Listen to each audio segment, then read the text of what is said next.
This is a review of Sanguine Sanctum, an indie horror walking sim with slim puzzle elements. It doesn't really have a story to spoil, but if you want to play blind, then leave if you must. You can find the game on itch.io and on Steam for $4. It will take you around 120 minutes to feed it. There will be no music. This is a very interesting game.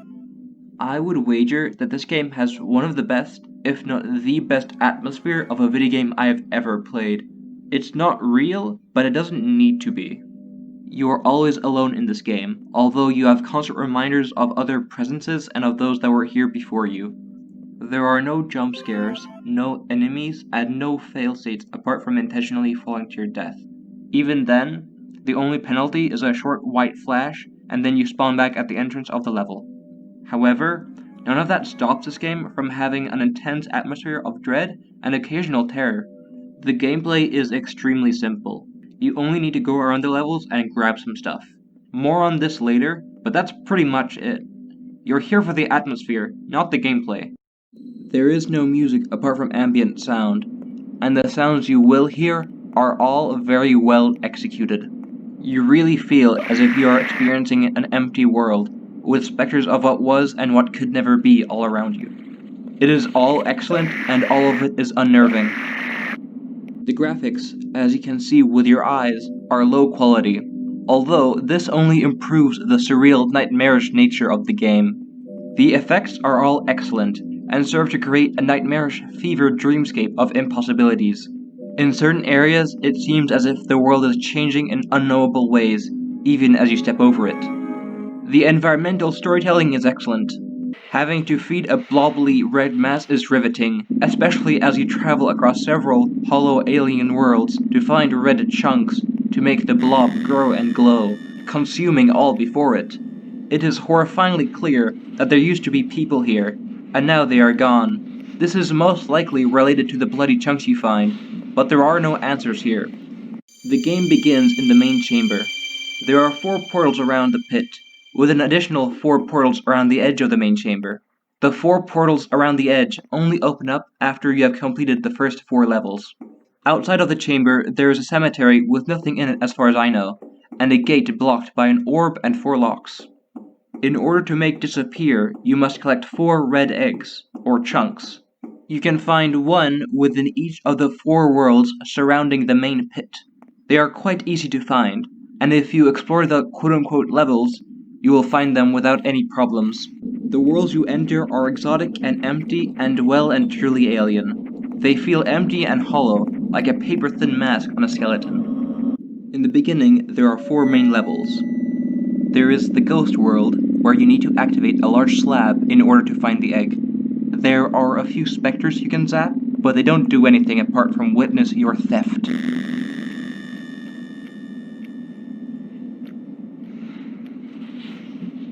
There is also the blood world, where geometric shapes reveal no secrets or answers, only pathways that lead nowhere. If you fall off the world, you reappear at the start of it, unharmed. You can see strange shapes writhing in the background. It is quite easy to get lost here, where there is no air. There is the stomach world, where you wander around, lost and confused. There are spikes that can damage and will kill you if you are not careful. When you die, you appear back at the doorway where you entered. You need to wander this empty vessel until you find the blood-red chunk. Then, there is the bizarre world, with lost pieces of art hovering menacingly at you. You need to find 4 buttons, travel to the separate platforms, and then the egg will appear in front of the doorway where you entered.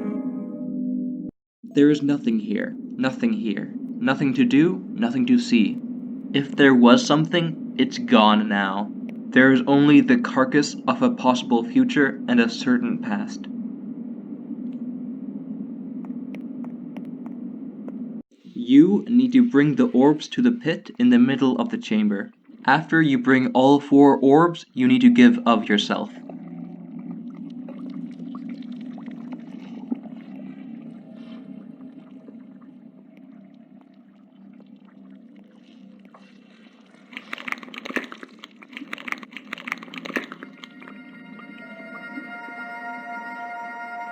The game will then throw you to a new main menu, and you need to start up the game again.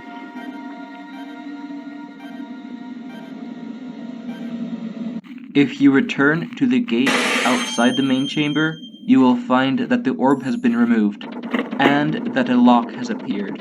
There are 4 locks in total. You need to return to the original 4 quote-unquote levels and find a key within each of those worlds. These keys are a lot harder to find than the blood red chunks. You can find the key within the blood world by walking through an empty doorway onto thin air and then onto another doorway. It is kind of bullshit, since there's no real cue or indicator telling you that you can walk on thin air. If you try to do that anywhere else, you will fall off and die and respawn back at the entrance of the level. After you grab the key, you can just leave. There's nothing left here, as I said previously. Nothing for you, anyway. The key for the Bizarre World can be found by climbing on top of the second to last archway. The key within the Ghost World can be found by going to a specific spot after killing all the ghosts, waiting a second, and then the key will appear, and you can grab it. I would say this is my least favorite part of the game. There is no indication that the key will appear in that exact spot until you press the interact key. The key for the Stomach World can be found if you wander around for a bit, and then you'll just find it. There's no action you need to take, it's just there hovering menacingly. You can grab the keys in any order, it doesn't matter. After you find the keys, you can go back to that lock and insert them one by one. The lock will then disappear, allowing you to enter an extra cave. Within the cave, you can find a bowl, and you need to give of yourself once again. After you do this, the 4 portals around the edges of the chamber will open up, allowing you to access 4 more worlds. The sky will also turn a crimson red, but that shouldn't come as a surprise.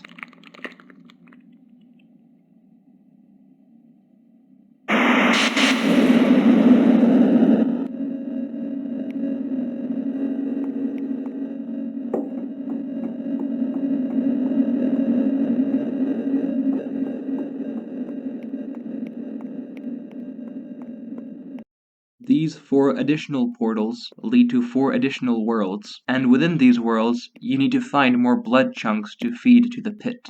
It is a bit more complicated to find these chunks, although you only need to explore for a bit and press a few buttons before you find them. There is the Dead Machine world filled with unknowable intentions, surrounded by the ghosts of a higher purpose. For the Mask world, you need to grab the blood red chunk and then get lost, wandering the caverns. You can walk forever forwards, but it doesn't go anywhere. You must turn back first and then find your way again. This is absolutely the creepiest part of the game. There are no witnesses to what you will steal, bar those of ghosts long gone, but that is enough. You can almost taste the atmosphere of this game. It's so well done. For the Tower world, there is nothing you need to do except to ascend in front of a nightmare sky. The best nightmare you have ever had. You can, of course, travel in any direction if you would like to. And if you would, you could stay here for a while. Forever, even. If you wanted to. Why wouldn't you want that? That being said, I'm not sure what the exact limits are, and I'm not sure if there is an edge you can fall off of. The order you enter these worlds in do not matter. If you enter the God world before grabbing all the blood chunks, you will not be able to summon the red and allow it to feed, which would, of course, be inadequate. When you do enter the God world after collecting all of the blood chunks, you can summon the red after trying to kill the glass beings. After you try to kill them, a red circle behind the door you came in will appear.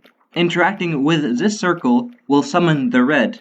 The red absorbs this world, as it has so many others, and you. At the end, you kill God, and the sky splits apart, filling the world with its blood. Congratulations, a winner is you. After you have been consumed, a mausoleum of sorts will appear in front of you. This will show you different art pieces you will have seen throughout this video game. I believe that this is what inspired the artist to make this doomed world. Although, of course, I do not know. You can walk around and admire the art. Although, if you do wander too far, you will fall off the edge, and you will, once again, respawn back where you came from, which is here just the middle of the red stuff. The game ends whenever you hit escape, telling you to rest. To now rest. you should rest. Personally, it took me around 2 hours to complete it, although you could stay here forever if you want to, but you should rest, so don't do that. This has been a review of Sanguine Sanctum by me, Archmage Index. Remember to like, subscribe, and thanks for watching, and I'll see you around for the next video, which will, once again, feature multiple mechs bashing some fash.